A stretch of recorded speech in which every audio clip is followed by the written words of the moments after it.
4-inch shad shaped worm. Getting it done.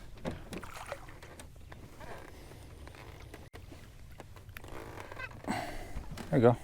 Little 4-inch shad shaped worm by Yamamoto Baits. It's a good one. I'm just out here playing around. We're getting ready to start going shallow. Storms are moving in, and we're gonna pick up a frog and a chatterbait and a spinnerbait and run that for a little while, but we're just kind of checking some things out right now.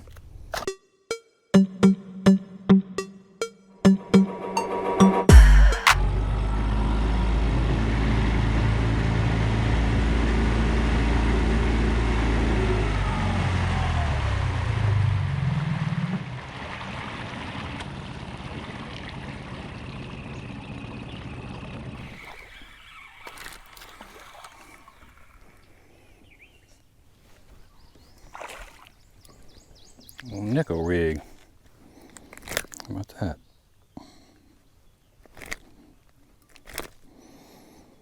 Come on.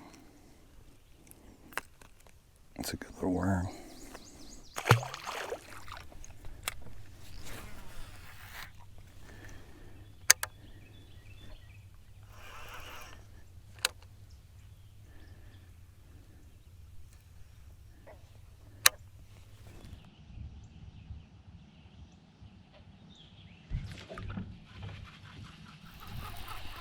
Fish. Oh, got him.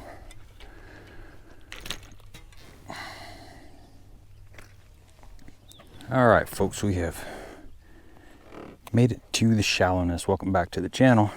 And conditions. It's hot, but it's not as hot as it has been.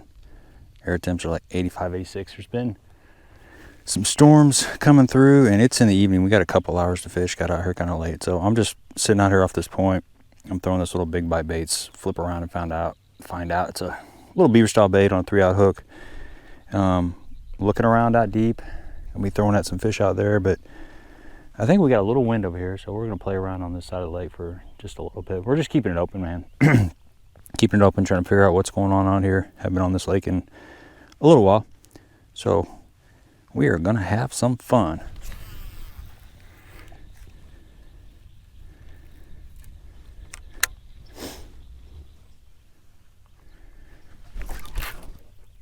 That's a better fish.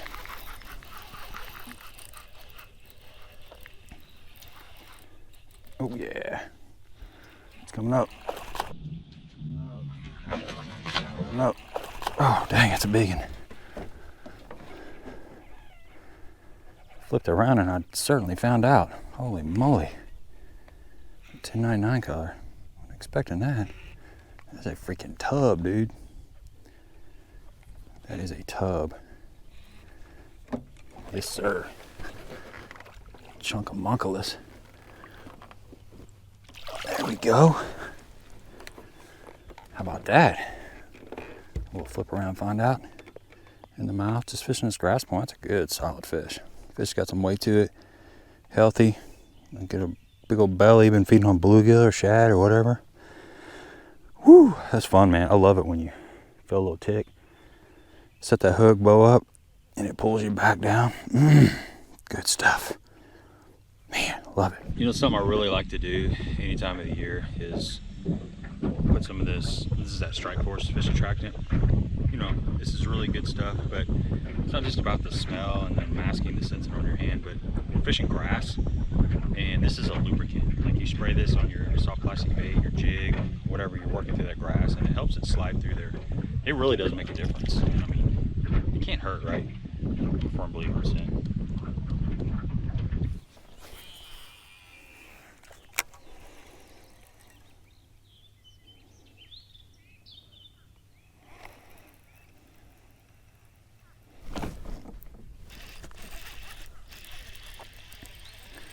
Grab it, sucker. Good enough, could you?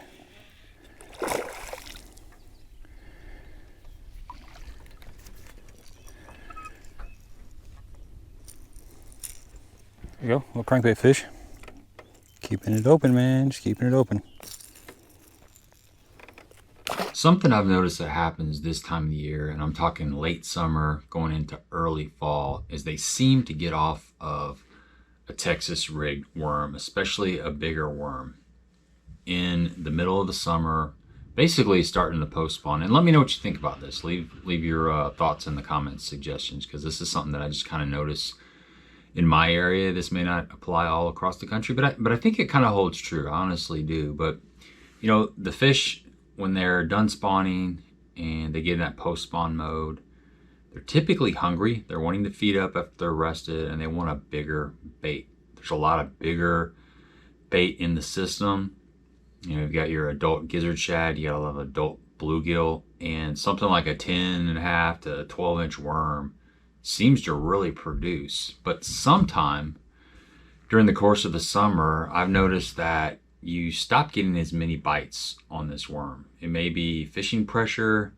It may be because there's other forage that's showing up in the system, and I think that's part of it. We'll talk about that in just a second. But I've noticed that this doesn't produce as much in the late summer and fall as it does in the post spawn and in the middle of the summer.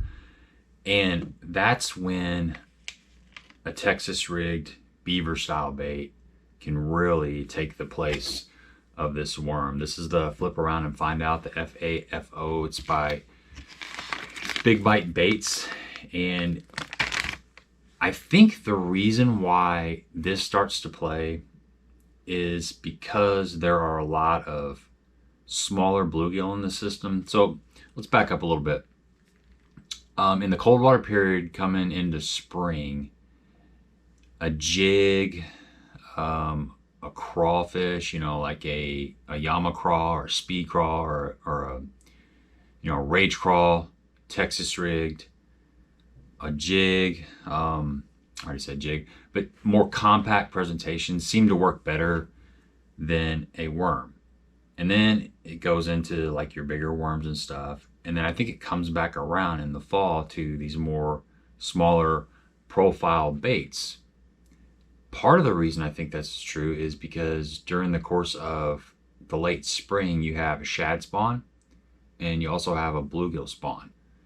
So there's a lot of smaller forage. There's a lot of young of the year bluegill in the water. A lot of these bluegill are, you know, they're 2 and 3 inches long, and that's exactly the size of this bait. This thing represents those smaller bluegill a lot better than a big old worm does, in my opinion. And you know, they're small shad.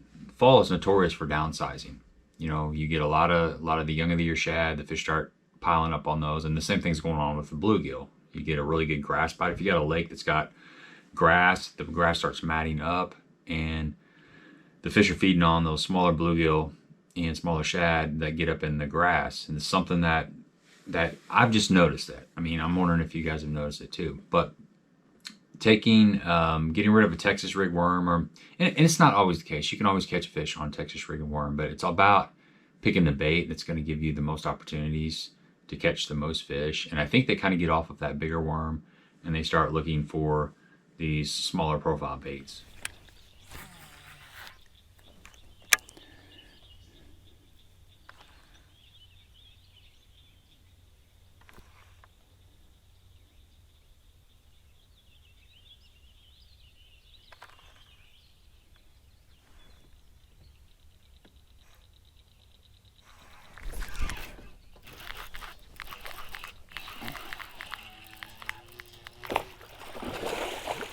Damn, boy, another good one.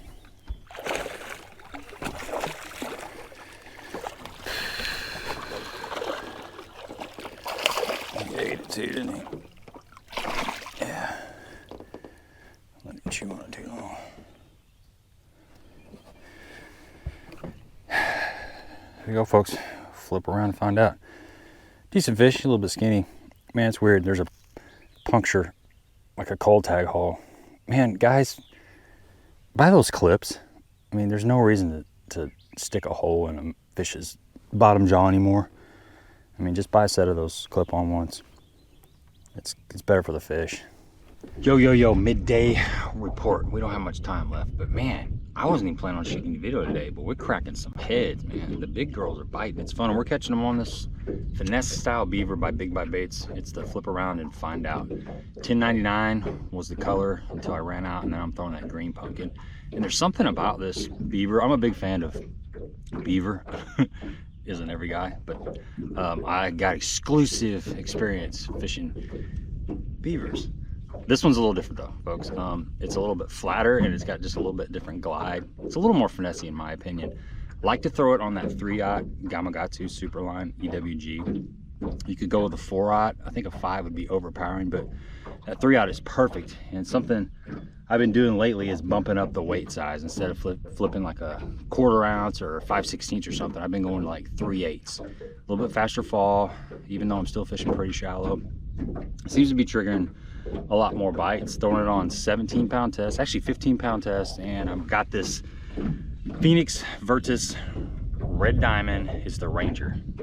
7'3", heavy, fast. Man, I'm telling you guys, not a lot of people have heard of Virtus. I mean, people who watch this channel have heard of Virtus because I've been fishing them for a couple years, but they are a really sensitive, lightweight, well-balanced rod. They're in the Phoenix line. They just released them. If you're looking for a new rod and you want a premium rod, check them out. They're super sensitive, and you know, for the price range, they're as sensitive as any rod out there. So I just love that rod. It's super well balanced, and it handles the fish. It's got good tip for flipping and pitching and that kind of stuff. But anyway, you get the point. It's a nice rod, so check them out if you have not. And that's the package for the Big Bite Baits. Flip around and find out. Available a lot of locations, and I'm just throwing it on a Daiwa to like a 7 to 3, I believe. You know, pretty standard flipping stuff. And what we're doing, you know, I got riprap right here. We're on a point.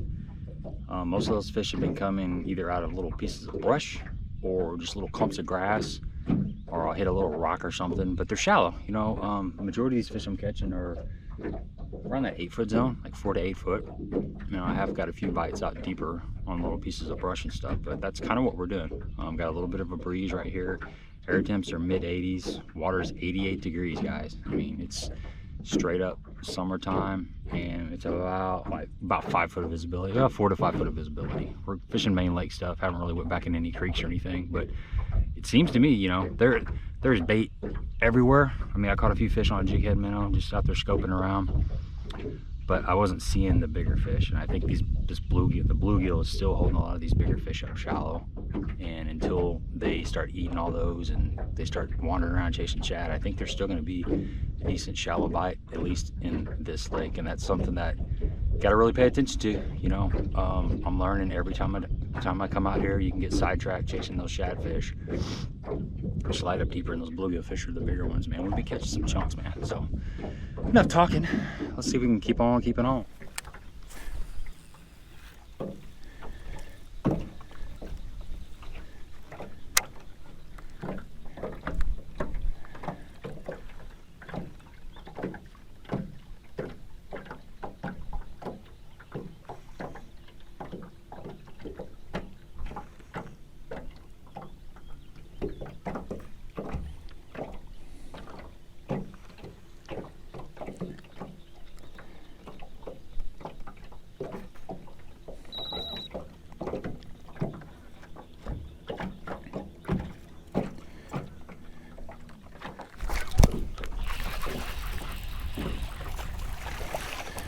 Here we go. Another one on the flip around her, find her outer. Man, I like this bait. It's just, I don't know. It's a beaver, but it seems to be just a little bit different. I don't know why. I guess it's the flatness of it. I don't ask too many questions. As long as they're biting it, I'm gonna keep throwing it.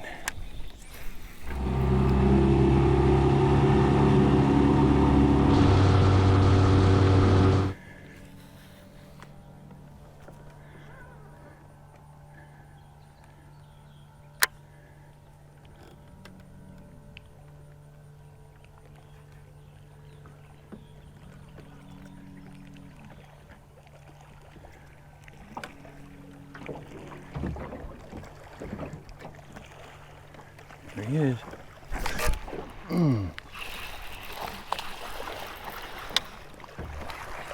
Dude, these fish are strong, boy.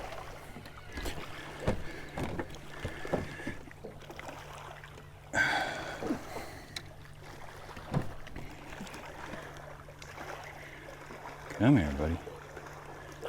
Yeah. Another good fish, boy. They on that flip around and find out. Oh. Come here, buddy. Come here.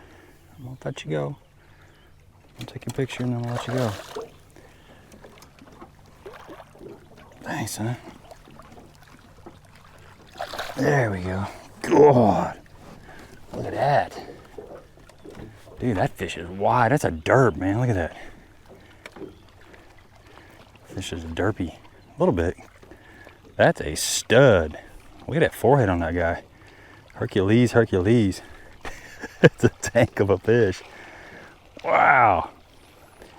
I ain't never seen one like that. Little blunt head. It's been like headbutting rocks and bluegill and whatever, whatnot.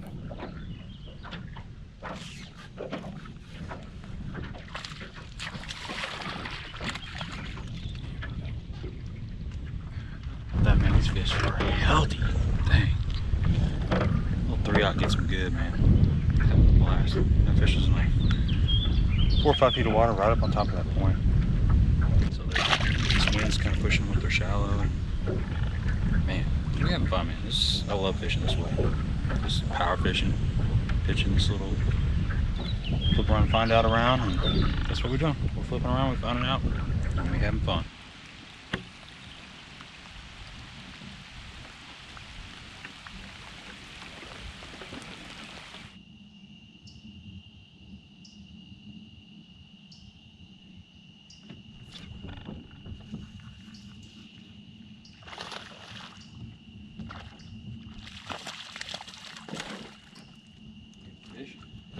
There's another one.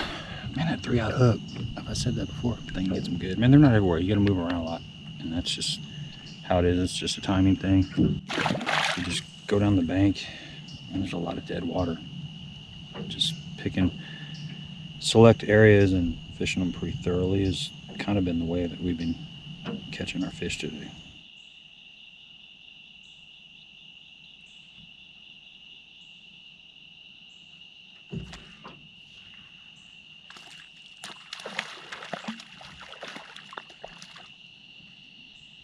This particular bait works great on a 3-aught EWG hook.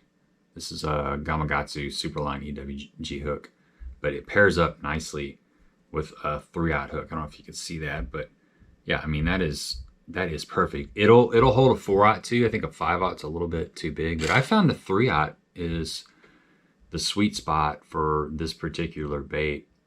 You don't need a big hook. I think that's a misconception. Those smaller hooks, they seem to pin them better. You're making a smaller hole in the fish's mouth with that smaller hook. So if he does jump, you got less of a chance of that barb backing out. Or if you got a really big 5-aught hook, it's going to make a bigger hole. The hook's stouter based on the distance. Basically, you've got less hook, less metal. The longer the hook is, it's going to be hard to articulate. But if this hook is back here, this section of the hook is a little bit longer, so it's going to flex more. You know, this one is shorter, less flex, and to battle that problem with a bigger hook, you got to beef up the wire. You got to have a thicker wire, therefore it's going to put a little bit thicker hole in the fish's mouth. And you can lose, you know, some fish because you do have a really big hole in the fish's mouth. There's less, if you're flipping cover, you know, lay downs or just bushes or whatever, there's less of this hook sticking out of the fish's mouth that is available to grab the cover on the way out. So a 5-aught hook, there's going to be more of the hook sticking out when you hook that fish, and it can snag like a branch or something on the way out and you're going to get hung up. This stays closer to the mouth, and it seems to come through the water a little bit better. It comes through, you know, the cover better. The smaller hook comes through cover better. Try that. If you haven't tried like a little bit smaller hook in a bait, I think you'll find that it does make it a lot more weed resistant, a lot more snag proof than a 5/0 hook.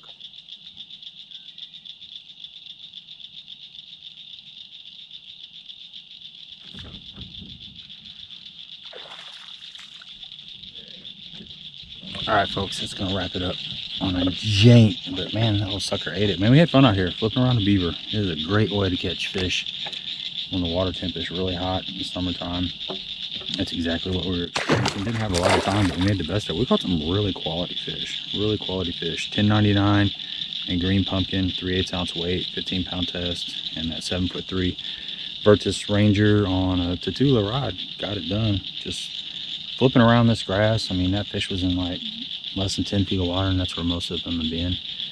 It's just that time of year where they're still holding up tight. There's some out deep. They're kind of a little bit of everywhere, but each day is different. I mean, we had storms come through the last couple days and cloud cover, and I think that caused these fish to move up just a little bit shallower and kind of roam. So we were keeping our head down, just flipping and pitching and covering water, and man, we made a day of it. So thumbs up, subscribe if you have not.